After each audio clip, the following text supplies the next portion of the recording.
Hi guys, welcome back to my YouTube channel. I am Guzzy and this is Chat with Guzzy. On this video, we'll be talking about the Real Housewives of Lagos Season 2 Episode 8, which was titled Pretty Messy.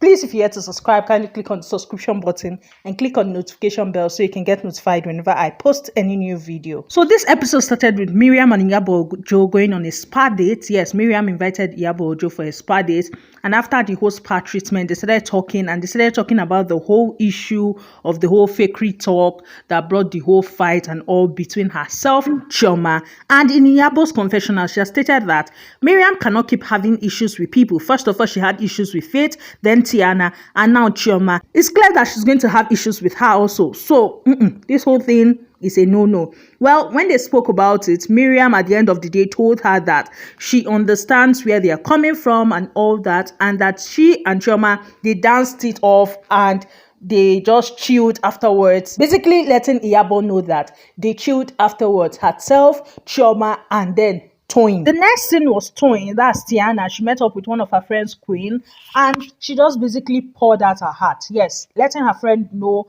about her illness, about how she's to get an operation and how she will not be able to work for 3 months. She'll have to be carried everywhere, and how if that does not go well, she might never work again and all that. She just laid her heart out and cried. And afterwards, she said she feels lighter and she feels better after she shared it with someone else. And that her friend just basically encouraged her, telling her that there are people counting on her. There are people that she cannot leave behind. And she has stated how her mom died of a certain cancer and how she had started seeing that symptoms. So all that was what was bothering her. And her friend just basically encouraged her, telling her that she's a strong woman and she can surpass all this and more. For the next scene, Faith went to her designer and she went along with her brother Victor and her stepsister's stepsister. Yes, and they went there to check the design for her clothes and all that. And for Faith, she said she's stingy with spending money. Yes, she does not just spend money. It has to be what her spending the money before she spends the money. And as far as she's concerned, the dress so far is giving the what for its money. Her brother rushed off because he had a wedding to attend, and her stepsister also had an event, but she just had to turn up. And then two of them briefly spoke about how they don't allow their parents' issues to get in the way of their relationship, how they are still close and the rest, and that one too had to leave. And that was the end of that scene as Faith too left. The next scene was Tanya's book reading. So Tanya had invited three of the ladies, which were Chioma, Mariam, and Laura. Yes, she had invited them with kids also. And she had started the whole book reading with them in, is it the Bouncing Castle? She read out the book and the ladies had said how the book was interesting and all, how she tried in the book. Now, all the ladies present came with their children. Chioma, however, not having a child, came with her goddaughter. After the whole book reading thing, the children went to play. Yes, they gathered, went to play. And then the ladies went upstairs to paint. And that was where things got real. That was when the drama started. Yes, because the whole fakery stuff and the whole talk started again. Now, before that started, Tanya had something to let off her chest. And she was bringing receipts to prove that. And Mariam was like, are you trying to bring receipts to ask me a question? And for Tanya, she was like, yes, because I want to know what happened. Now, what had happened? Apparently, during Tanya's events, that's her ladies' night out, where she got drinks and the rest, Mariam apparently had told Chioma that she paid for the drinks.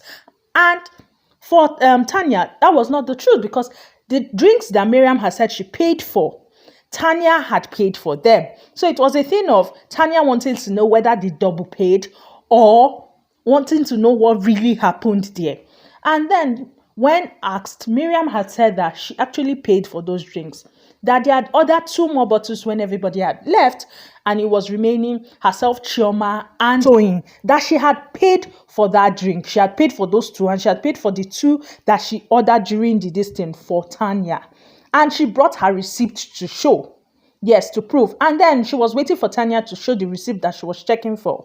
And for her, it was questionable that Tanya was taking a long time to get the receipt. Well, Tanya got the receipt and showed her to see that actually she herself also paid for the drink. So it now confirmed the fact that both of them paid for the drink. And Tanya said she had to let it off her chest, because for her it just felt somehow. And now that they know where the mix-up is, they are good. And she thanked Mariam for paying for those drinks, because she did not know, and she's not an ungrateful person not to say thank you.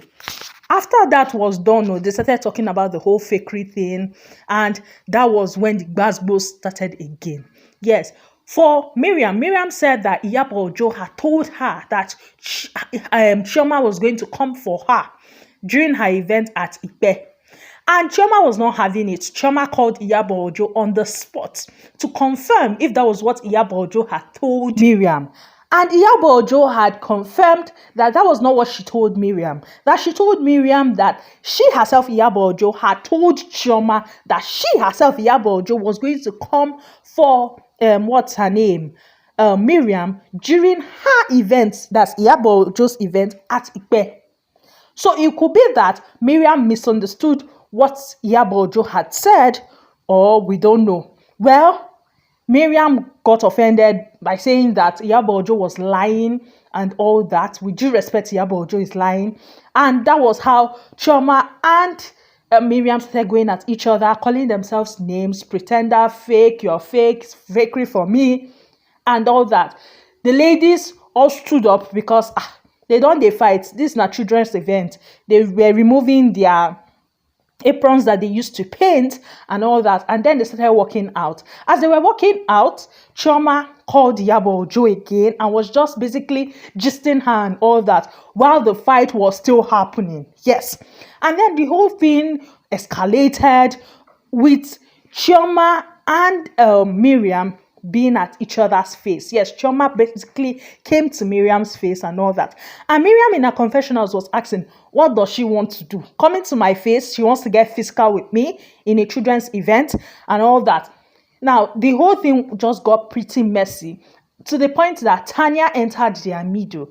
And the same Mariam that said that Chioma was in her face was still not having it that Tanya was like in their middle, because she was like, what was Tanya trying to achieve? And for me, it did not just make sense, because I'm like, the girl is trying to make sure that you guys don't go physical. She's trying to make sure that there's peace, kind of, as much as she can bring the peace. And you still have a problem with it. Well, that continued to the point that Mariam started going downstairs. All this while, Chioma was doing all this fake and the rest, Chioma was still talking to Iyabo and all that. So it was kind of looking like, a mockery kind of was going on. If you look at it the way I'm looking at it. Well, before we knew what was going on, Tanya was like, guys, the kids are coming. You shouldn't be fighting as the kids are coming. Before we knew what was going on, Mariam has made a statement that is the ones that don't have kids that will be fighting in front of kids. And at that point in time, Chioma was like, Mariam, what did you just say? And Mariam repeated it again. You don't have a child. That is why you are okay fighting in the presence of kids.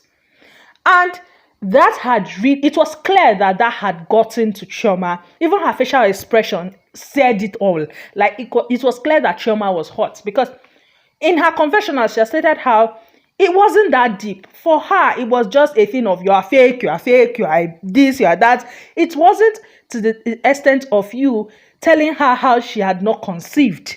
For her, that was too deep. And Chioma had responded saying that you this ashawo, like you this prostitute. And in Mariam's confessionals has stated how Chioma was calling her an ashawo, whereas Chioma was the ashawo, sleeping with different people. Yes, so sleeping with different married men, sleeping with different yabu people. That Chioma's gist is all over the blog. That Chioma pays actors to act as her boyfriend. That at least Mariam, she is in an institute called marriage. Yes, she's married to a white man, and Chioma cannot have that. Now, while this whole thing was happening, it was clear that Chioma was hot. And then Mariam came back upstairs to come and still talk. And Chioma was like, just get out. I don't want to speak to you. You've said what you had to say, so just get out. And that was when Mariam finally left. And for Chioma, Miriam talking about the whole child thing was just funny. And for me, I feel like those living in glass houses should not throw stones. Yes. Now, this is why I said that. Chioma being upset that waiting they call him Miriam insulted her with the whole child thing. Yes, Miriam shouldn't have done that. But then again, you responded by calling her a prostitute. Moving from that, the Miriam herself that is abusing someone with not having a child is having issues having a second child. To the point that she has started, she's going for a process of IVF. So if it was that easy to have a child, Miriam, you should have had your second child by now. It shouldn't be giving you so much stress to the point that you are going for IVF. So you shouldn't be insulting someone with the same struggles you are currently going through. That's the way I see this type of thing. Well, that was it, and that was the fight. For the next scene, Chioma went to visit Iyabo, yes, at her house, and then she started talking about the whole thing, and she actually cried. Yes, she cried, telling Iyabo of how the thing really hurt her and all that particular statement, how it hurt her, how she did not feel like it was that deep, how they were just being fake, blah blah, and then that thing, that word that Miriam has said really hurt her. And for me, Chioma, it don't do, all is fair in love and war. So I beg, you tell her fake, you pain her, she tell you say you know fi born pikin. Let's leave it at that. But now, my own is that Miriam shouldn't have also said that because she's having issues with also childbearing. So she shouldn't be abusing someone with something that is worrying her. Plus, that is a delicate thing to use and insult someone. Well, moving from that, she was crying and stating how it really hurt her and the rest. And Iyabo in her confessionals has stated how if Miriam was there, she would have probably given her a slap because that's how angry she is right now at what Miriam had done and all that. Iyabo was not having it. Iyabo was telling Chioma how she wanted to give Miriam the benefit of doubt when she was hearing the thing on the phone and all that, because she did not want to believe that Miriam would actually say something like that, because Miriam is actually having an issue with childbearing that she's going for this thing. So for her, Miriam must apologize, and if Miriam does not apologize, that was when this girl Chioma was letting her know that no, you shouldn't do that. She's an adult, and it shouldn't be like no, you're forcing her to do something she doesn't want to do. And for Chioma has stated how the day of that event, she had posted about how she really wanted to have a child and how she was worried and did not really know the child she was going to carry for the event, but she wanted to go with a child, and how Miriam herself had seen that her Snapchat, so she does not know why Miriam would come for her using that. Also, she has said how if Miriam had known that someone was barren, and that was when Iyabo was like, no, you're not barren. And she was like, yes, that she knows she's not barren. But what she's saying is, if Miriam knows that someone is barren, Miriam would not hesitate to use that to insult the person at the slightest opportunity. And I agree. Yes, I agree with that line of thought, because it's damn obvious. For you to see my snap talking about how I wanted a child, and for you to now use that to insult me, if you now know that someone is barren, now sharp, the person just say, what is wrong with you? You say, you barren witch. As in, it go just the flow. That's the way I see it. And Miriam, yes, would have done that. Well, that was it. Iyabo consoled her and told her that she should not cry anymore. Iyabo was pretty much hot, that she was hot. And Iyabo had told her that she was going to cook amala and all that for her, and had made her smile. The next scene was Laura and Faith going ring shopping. Yes, they were going ring shopping for Laura's ring. Yes, her married ring. And she carried, for Laura said she carried Faith along because Faith is like the diamond queen herself, and she has a tester and all that. Faith knows a diamond, so that was why she carried Faith along and all that. And two of them, as they were shopping, they started talking and the rest. Faith, has in her confessionals, has stated how she loves diamond, how there can be million people in the room and she can still spot a real diamond. Yes, That's how much she loves Diamond. And then two of them started talking. Laura was basically telling her that she has not seen her since, and then started like telling her the gist. Yes, started telling her everything, the whole fight in the whole this thing. And for Faith was like, don't tell me who started the fight. It has to be the person with the name starting from R and ending with N. And waiting be her name. Laura was confused, like whose name starts with R, ends with N. And that was when Faith was like, Raccoon, of course. And Chioma was like, Raccoon, like, you mean like Mariam? And she was like, Raccoon.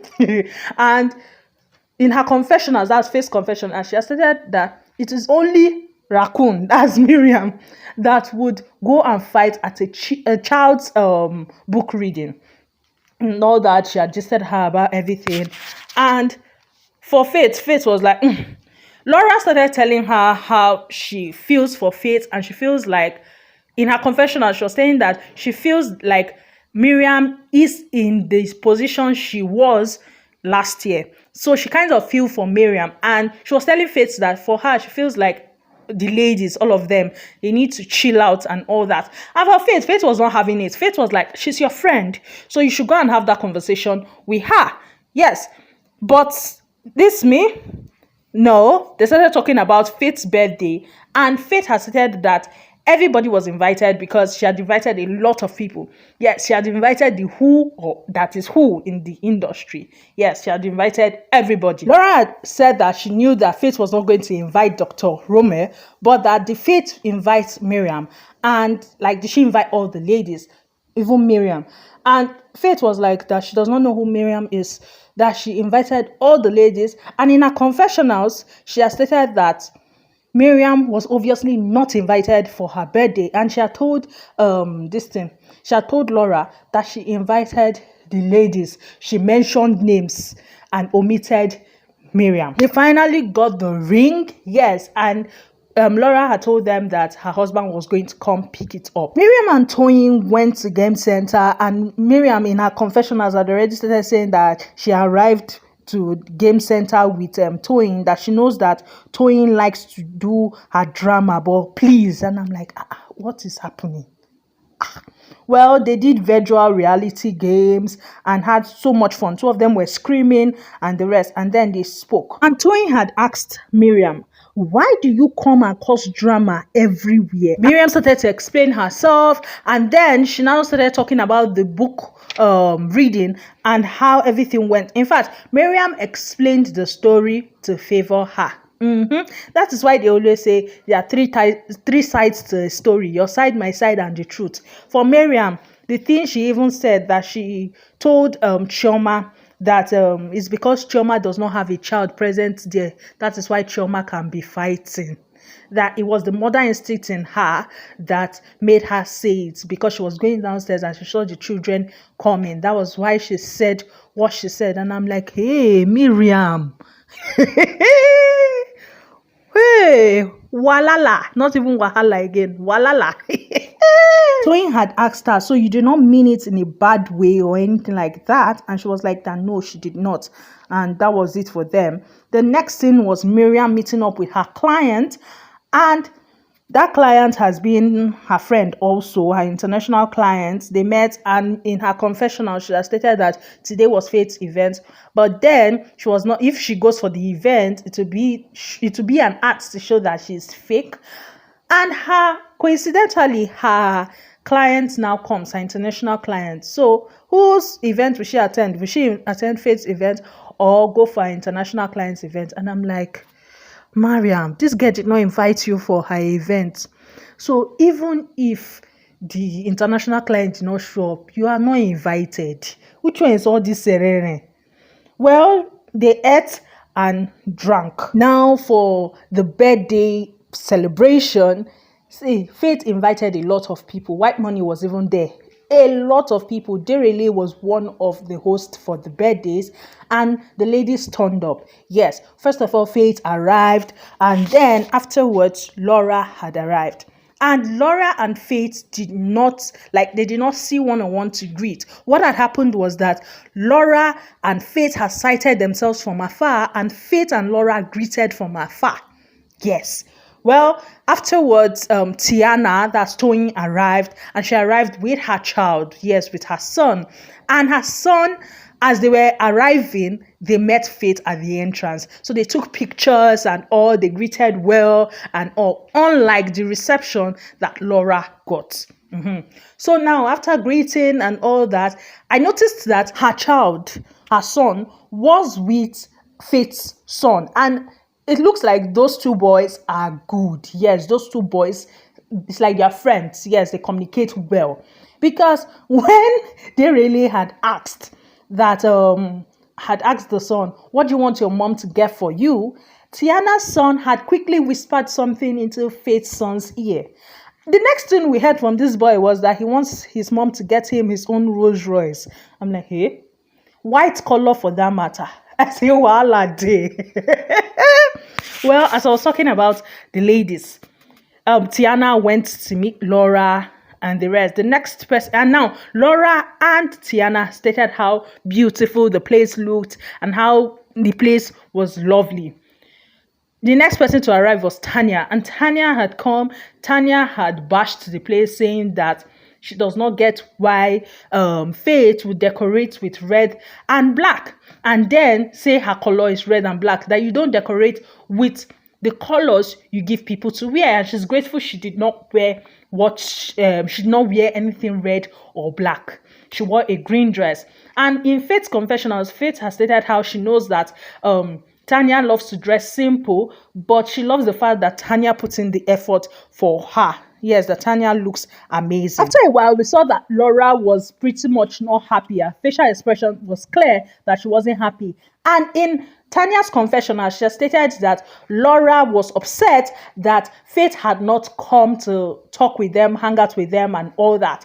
That she had not seen Faith since she came. So she was upset about that, and she was leaving. She had left.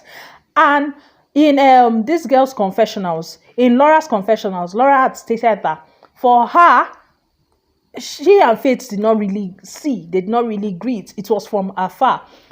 And Faith did not bother coming back. But it's Faith, so it's nothing. But she has to leave. And then she left.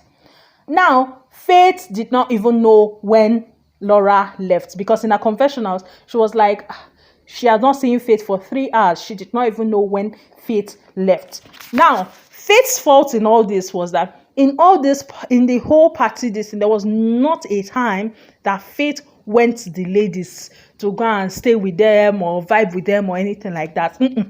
Faith was in front doing her thing. And the ladies expected that she come around. Well, towards the end of the party, that was when Iyabo, Joe, and this girl, Chioma, arrived. And in Faith's confessionals, Faith has said how those two arrived 5 minutes towards the end of the party. Well, she said that they both look good, they look beautiful, and they took their time and look amazing, and she loves their feet. They snapped together also. For Chioma was not liking the decor and all that. For her, it was a weird combination. I'm like, okay, red and black is a weird combination. Okay. For her, it was a weird combination, and the whole thing, she did not know the vibe it was giving, but it was not giving a good vibe at all. Well, for Iyabo too was not feeling the whole decor and everything. In fact, Iyabo was not feeling the whole party. For Iyabo, the whole Botox party was a no-no, and now this her birthday party was worse. The ladies just sat, Iyabo, Joe, and Chioma looking like they were forced to be there, while Tanya was on her phone, pressing her phone. And in her confession, she has stated that she did not know what to do. That was why she was pressing her phone. That she came late, so it will be somehow if she also leaves now. So she's just trying to press her phone to see if, like, to let go of everything, because for her, she feels like Faith should have come around, and she's hoping that Faith comes around so they can vibe and dance with her also. Well, while those ones were doing that one, Tiana was in front with Faith. She had left them. She went to the front to go and dance with Faith and spray her and the rest. And I'm like, okay, why can't you people go dance with her and spray her? Instead, you people are waiting for her to come and meet you people. Well, that was their expectation, and they remained where they were. Well, Iyabo was praying her, and in Iyabo's confessionals, Iyabo has said nice things about Faith and has said that the whole thing that they say Faith, the whole attitude thing that they say Faith has, that she feels like it's a defense mechanism from Faith. That yes, tomorrow Faith might come at her, but for now, Faith is a sweet person. And that there are even times that Faith brings that attitude towards her, and she's like, nah, no, don't do that, and the rest. But that Faith is a sweet person, and she loves the relationship she shares with Faith, and she loves the fact that her child is friends with Faith's child. That was it for the party. For Faith's confessional, she said to her it was a lovely night, and the money and everything was worth it. And that was it for this episode. Next episode is going to be the correct definition of Basbos, because we are going to be seeing the ladies in Ile-Ife. Yes, they met with the Oba of Ife. Also, we are going to be seeing a fight between Tiana and Mariam. Yes, so to the extent that Tiana pushed Mariam after Mariam had told her to shut up. And Mariam had told her, if you touch me again, you will see what will happen. And Tiana pushed her again while asking her what she would do. I'm like, hey, voila, we are going show. I can't actually wait to watch that episode and see how it got there. Well, that's all I have for you guys on this video. Please, if you're here to subscribe, kindly click on the subscription button and click on the notification bell so you can get notified whenever I post any new video. Bye, guys.